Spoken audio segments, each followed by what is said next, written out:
নমস্কার বন্ধুরা, সীমা রান্নাঘর। আমি আজকে রান্না করব নতুন আলুর দম। মটরশুঁটি নিলাম, নতুন আলু নিলাম, টমেটো নিলাম, ধনে পাতা নিলাম, আলু কেটে ধুয়ে নিলাম, মটরশুঁটি ছাড়িয়ে নিলাম, টমেটো কেটে নিলাম, ধনে পাতা কেটে ধুয়ে নিলাম, শুকনো লঙ্কা নিলাম, আদা কেটে নিলাম, চার মগজ নিলাম, কাজু নিলাম, বাদাম নিলাম। মিক্সার জারে মশলাগুলো দিয়ে দিলাম। আগে থেকে কেটে রাখা টমেটো দিলাম, মশলাটা বেটে নিলাম।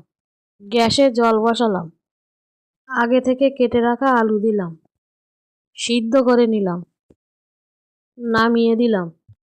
রিফাইন তেল দিলাম, তেজপাতা দিলাম, পাঁচফোড়ন দিলাম, থেকে সিদ্ধ করে রাখা আলু দিলাম, আলুটা ভেজে নিলাম। লবণ দিলাম, হলুদ দিলাম, নাড়াচাড়া করে নিলাম।